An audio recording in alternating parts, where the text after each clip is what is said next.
guys, I hope you're all doing well. So I have been thinking about doing a series like this for a while, and so I'm going to go ahead and do it. This is going to be kind of just like a makeup beauty community chat opinion column type of thing, where the beauty community, especially online, if you are a part of it, it is like one thing after another with announcements and new releases and beauty gurus and makeup owners and CEOs doing things and posting things. And in this world of social media, everyone has an opinion about everything. And in my personal life, I don't have anyone to discuss these things with. No one in my personal life follows makeup as heavily as I do, is into the lives and social media of the companies and all this like I am, and I have no one to talk to. I have no one to give my opinions, and I'm not the person to get into wars on social media. Like, I don't really, like, you know, in the comments and things like that. I'm just not that person. I'm just not. So I figure I have a platform, I have my own channel, I can say my own feelings and I can say what I want on my own channel and discuss things that I want to talk about. Because there are some things that I just would love to discuss with someone, that so I'm like, why don't I just do videos? I want to make this maybe a weekly series or bi-weekly series, I don't know. There's definitely enough content in the makeup world for a weekly series, and I need your help with a name. I don't know what to call it. Basically, I want to chat about the makeup companies, the owners and people behind these makeup companies, social media, whatever's going on, beauty gurus, not like drama. I'm not a drama channel by any means. Not like drama, but just headlines that are worth chatting about, that I want to chat about, that I might have an opinion about. So I want you to leave your name suggestions. I like alliterations, but I couldn't think of anything. I was like, cosmetic conversation. I like that one. I don't know. But something dealing with talking and in the beauty industry and things like that. I thought that would be really cool. Yeah, and I just want to share with you. So these videos will be a little bit on the longer side, like half-an-hour episodes. I don't know. Might not be that long. You let me know how frequently you want me to do this. Like if there's on a schedule, like a weekly episode or something. I don't know. Let me know what we should call it. Leave your suggestions down below, and of course leave your suggestions of like things that I should talk about, again, regarding the beauty community, regarding all this as a whole. Not like reviews on products necessarily, but maybe like a mini anti-haul, like maybe every episode I can like say one thing I'm not buying or something. All those type of things of how this series should be structured, because I have a lot to say and a lot of opinions, and I feel like I can make a video series out of this. So I'm going to do very casual, very chit-chat style. Yeah. So I had wrote down 4 things that I wanted to discuss this week. And they're all over the place, but I just wanted to share my opinions on them. And I don't know, I have no one else to talk about. So the first one being Kat Von D announcing that she's pregnant, by the way. She just got married and she's pregnant. So she's not vaccinating her child. Okay, so let's take Kat Von D out of it. I can tell you my stance on vaccination. Vaccinate your kids, please. Vaccinate your kids. Vaccinate your kids. I am a scientist. I am for vaccinate. Like, you know, one person comes out and says that these things equate to autism, who is a celebrity that's trying to sell a book that has no medical background, and then a fake doctor comes out and says something and then admits that his article, that his research was fake or fraud, and people still believe and have all. I don't want to get into that. We're not getting into vaccinate your kids. You know, that is a public health issue. It affects others. You know, people say, well, no one's getting those diseases anymore. People are still getting them, but the reason why the numbers have dramatically dropped is due to vaccinations, okay? So we don't have smallpox anymore. Things like that, due to vaccination. Vaccinate your kids. I don't want anyone with a non-science or who's not a medical immunology, who has not, I don't want anyone trying to tell me, or I've done research and I've learned. No, you haven't done more research than the people whose job it is to research these and determine that they are safe. You have not done more research than them. And maybe I'm biased because I love science, and maybe I'm biased on Team Science. Everything is not a goddamn conspiracy. And there's a lot of conspiracies that I believe in. And this is not one of them. Stop. That's how I feel about vaccinations. Now, on to the beauty part of it. Kat Von D announced, you know, like in a pregnancy post, that she's not going to vaccinate her child. They're not going to vaccinate because they did research. Because she's vegan. Well, I don't think that's the reason why, but like she's vegan, and she, you know, her makeup is cruelty free and all of these things, and the natural life, and I'm okay, and you're not using a hospital, you're doing a doula, and all those things are great. All those things are fine. The vaccination thing I'm not with, but getting into the beauty discussion of it, people are boycotting her brand. They're boycotting her brand. They're commenting on the post, you know, like when she posts a product and it's like, does this come with a side of polio? Like, people are like, not. They're canceling her. They are canceling her. So I guess, you know, my opinion is, you know, just discussing, have I canceled Kat Von D? To be 100% honest, even knowing how I feel about vaccinations, no. It's very hard for me to... It's very hard for me to not separate the person and the brand. I know most people it's the other way around. It's very hard for people to say. It's very hard for me to not. Yeah, on a personal level, I would. On a personal level, yeah, I wouldn't. Like, I'm like, seriously? If she was my friend, I'm like, seriously? Bullshit. But I just feel as though her choice to not vaccinate her kids, while a dumb one, I don't think that directly reflects anything in her makeup line. That's her I don't see those correlating. And this is just, again, this is just my opinion. She's not, it's, you know, and I don't want people to, I mean, people are going to judge you either way. You know, people are going to boycott for the craziest things, and I just don't have time. But yeah, I think it's a stupid decision to not vaccinate your kids, but I also don't think, oh, and people say, well, we're not giving her any more money because she's putting everyone else at risk for not vaccinating her kid. One, this child is not born yet, and she might change her mind, whatever. But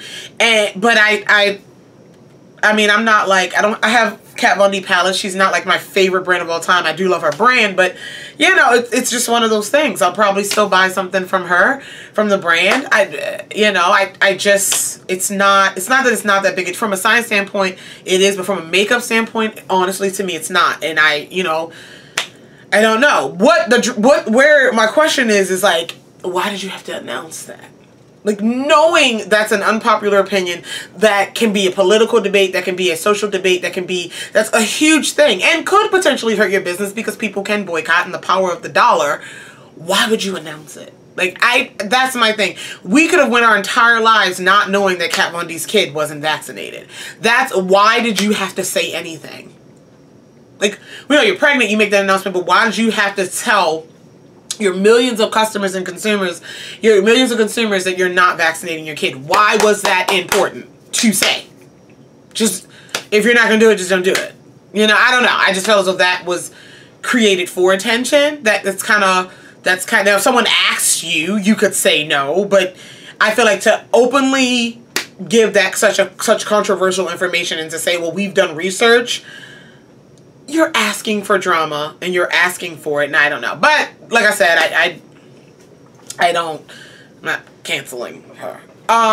With that, on the other side, someone that would be canceled would be, everyone knows, like Jeffree Star. I don't buy Jeffree Star products because that is too much of a whirlwind. That, you know, his personality and words and things and the way he has been, you can see his behavior. It's just, you don't want to, you know, it's one of those situations. I'm not even going to get into it. So that's a different situation. But I don't, you know, his opinions on certain things directly reflect back to his business directly reflect how he runs his business or the products that he puts out, if you get what I'm saying. So they kind of correlate. Kat Von D not vaccinating her kid has nothing to do. Although Kat Von D vaccinates her pets. So why do you vaccinate your cats if you're against vaccinations? I don't know. So that is, you know, how I feel about that. You tell me how you feel about it. Is she canceled? I don't know. Let me know. The next thing I want to touch on is this one's a little Kylie Jenner. So Kylie was on the cover of Forbes recently, and she is called she's on trend to be the youngest self-made billionaire. Her cosmetic company is worth like $900 million. I don't own anything from Kylie Cosmetics. Not hating. Nothing seemed unique enough to go through the hassle of buying. I know her liquid lipsticks came out. They're like 29 bucks. Nothing is unique enough for me to go out of my way and order. That's the only reason. I personally like the Kardashians. I don't watch the shows, too many of them, can't keep up. I like the Kardashians. Everyone says there's no talent or they're done. No, they're very smart. Don't say that they are relevant. And they managed to stay relevant for a lot longer than a lot of people. And they took a situation and capitalized on it. And their show is like one of the longer. Like, don't hate the player, hate the game. Don't do that. Like, I love Kim. Kim's my favorite. I don't know why. I don't know. She's my favorite. But anyway, yeah, I don't have anything against them. Like, I understand people's frustration, but at the end of the day, they stayed relevant. Ray J's not as rich as the Kardashians. He was in that video too. All I'm saying, they capitalized on something, whatever. But anyway, you know, the argument came down to self-made. Is she really self-made because she came from money? And I guess my definition is in my mind, self-made is like, you don't have to be poor to be self-made. Like, I think Mark Zuckerberg is a self-made billionaire. I think Bill Gates is a self-made billionaire, but they didn't come from non-money. I don't equate, and some people are like, well, she came from money. I don't equate self-made with you had to be poor when you started. Or you had to, I don't equate that. I equate self-made when you took your own money, however much that was, and you flipped it and made it. And I could be wrong. I didn't know self-made meant you came from nothing. I think taking money that you could have lost or that you could have blown that was yours and invested it in something and flipped it and made it something, or you invented something on your own and used your own money to build it up. I don't know. I don't know. And I could be wrong. Let me know how you feel about that. But anyway, you know, and they come, you know, she calls self-made billionaire. And everyone's like, well, you know, they disagree with that. And again, don't hate the player, hate the game. This girl has a following. This girl's not your average 20 or 21-year-old.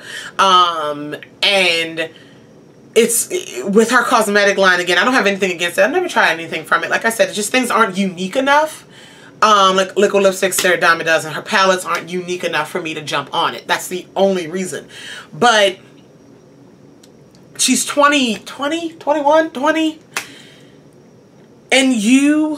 and the girl's company is worth $900 million. Like, she started that, like, I respect it.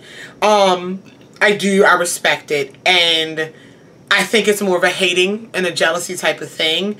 I'm not, like, again, I'm not a super fan, but it's like, let that girl live. She's not your average 20-year-old. She's not your average 21-year-old. She could have just sat and basked in all the Kardashian money and all the glory and just lived off of that. But she decided to do something and make a name for herself, and I don't think that's a problem. Especially as women, we can lift each other up. And I don't know. Let me know your opinions on that one. I understand the frustration in the sense that, well, she came from money. She ain't doing it her own. However, she didn't have to create. It's not like she took over this makeup line. She created it. And yes, she had the money to start it up, but no one had to buy it. You know, there are Kardashian businesses that did flop. Look at, like, Dash, their clothing line, and, like, everything that, you know, it still took a level of, like, marketing and this and that. And yes, she had a huge following to help. But again, you could have something that's great and that's super popular for a minute and then it just dies off. People are still buying Kylie. Kylie is still selling out of makeup. So it's still relevant. Apparently it's still good. I don't hate the play, I hate the game. That's just how I feel about it. That I don't know how you guys feel about that as far as the cosmetic industry. Her company online, I think they said she has like 7 full-time, 5 part-time employees. That's it, and this company is worth almost $1 billion. What does that say about the industry? What does that say about her audience? And what does that say about us as makeup consumers as far as what we like? So I think we should think about that. Think about it. What do you guys think? That's my opinion on that. Okay, the next one, this one is probably the most annoying argument that I read all the time, and it's regarding Fenty. So piggybacking off of the Kylie conversation, apparently the Shade Room posted someone tweeting Forbes, tweeting to Rihanna, or Fenty Beauty, I'm sorry, wanting to know their story back in like 2017, and they were like, you know, we trying to reach out to PR people. Apparently, I don't know if they were going to do a story for this issue. So everyone's in the comments like, well, okay, so Rihanna, and then he said he couldn't get in touch with them, whatever. And they're like, well, so Rihanna, you know, she didn't want to do that because she didn't want to, she didn't want to do the cover. This is what the comments, she didn't want to do the cover, so that's why they chose Kylie. And, you know, she is just as successful and worth just as much as Kylie. And I hate to say it, but she's not. I love Riri. I really do. I love Riri more than Kylie. I do. But you know, I don't think Riri would have, I don't think they're in the same ballpark. They're businesses. I don't think so. I love Fenty Beauty, even though I didn't even care so much for the foundation. It just didn't work for me. I love what Fenty Beauty did in terms of that confidence for women of color, Rihanna's name being on it, Rihanna's face being on it, the model, the lightest to dark shade range, all of that. And it's challenging more companies because more and more companies are coming out with 40 and 45 shades to begin with. And it's, I mean, she wasn't the first company to do that, no, but she like mainstream and was like, you know, in this day and age, because most of the companies that have all these extra shades were like geared toward professionals. I mean, MAC, Makeup Forever, Mayron, all these have been around for years, but geared more towards that professional makeup artist. This was like one of the bigger brands on, like, for consumers first, not professionals first, that did that, and I think it's wonderful. I mean, yes, do it. The campaign was great. However, I've said this before, you know, Rihanna, and I did research for this, Rihanna doesn't own Fenty Beauty. She owns the name. It is trademarked. She is the face. She is the founder, and she is the creator. Fenty Beauty is owned by LVMH, Louis Vuitton, Moet Hennessy company. Same company that owns Kendo. Same company that owns Kat Von D. Markwins, which owns Black Radiance, Wet n Wild, that type of thing. Marc Jacobs. She is under that umbrella. That's how it's sold, you know, sold in Sephora. That umbrella of stuff. That's why she's only sold at Sephora on her website, because she's owned by Kendo. The CEO of Kendo is a white man. But my thing is, who cares? And I guess it's twofold, because you see Rihanna's face, so you assume she's the owner. There's a lot of legalities that go in behind the scenes of a company. But yeah, she's not listed anywhere as the owner. She owns the trademark. Again, it's her last name. She is the creator of this company and founder of this company. But there is an owner. There is an owner above her, or whatever. And Kylie doesn't have that. I don't think. I just couldn't find anything. Kylie owns Kylie. You know, that's what they do. So that's another argument. Kylie's only found online too, so you gotta think about that. And they have like pop-up stores and stuff. But when it comes to marketing and when it comes to just the overall thing, I understand how Kylie Cosmetics is worth more than Fenty Beauty. I understand that. But especially as women of color, you know, you know, the argument was like, you know, whitewashing and different things like that. And I just think that we have to take a step back and look at the overall thing. And look at it. Let's look at the Fenty Beauty from just a makeup lover. If it wasn't Rihanna's line, this is a new brand in Sephora, let's try it out. Shade range is great. But the palettes, you know, let's look at the palette. If Urban Decay came out with a palette that looked like that, you can be like, it's kind of, You know, look at the whole picture, look at the whole product line, which some things, again, I think the packaging is great, but some things are not. Like, what I'm just trying to say is, like, look at the whole thing, not just look at, oh, it's Rihanna's, it's black owned, we have to support all of it, and it's, you know. Kylie started with liquid lipsticks. Rihanna came out with a few products. Granted, Rihanna's foundation is still Sephora prices. It's still Sephora prices. You know, it's still... It's a lot that you have to compare. I don't know really where I'm going with this one, but it's a lot you have to compare. And I know that just in the comments and reading that article and reading like on social media and different things, people were just like, why didn't Fenty get? Fenty is making more. Kylie's, I don't think you can compare the two. I really don't. I don't think you can compare the two, but I do understand how Kylie's is. I really, really do. I do. And so... But it's like, what does it matter who owns... And I guess, you know, supporting black-owned businesses is very important. But because it's owned by Kendo and the CEO is a white guy, that means we're not going to buy Fenty anymore. And people were saying, I'm like, I get it. I do. But if you're digging that deep into it, then is it really about inclusivity or is it just about who owns it? I don't know. So that's, I don't know. That was just kind of weird because that was like, I don't know why they picked Fenty. There's a lot of other brands that are worth a lot of money that we could have put up against Kylie, but Fenty, and I don't think they're in the same ballpark. I think they have different demographics, different audiences, different fan bases, for the most part, and I don't know. I don't know. So yeah, let me know your thoughts. Do you consider Kylie self-made? What is your definition of self-made? And are we hating? Or are we hating? Are we jealous? Or are we, you know, how we feel about it? That's how I feel about it. And then the last thing I want to talk about in this episode is shade ranges and lines. I think Fenty they didn't set the bar, but they raised it. As far as all these shades coming out at one time. You know, dark people weren't an afterthought. Pale people weren't an afterthought to add more shades later on. You know what I'm saying? Came out the gate with 40. And now companies are coming out with even more or extending their line, if you will. I think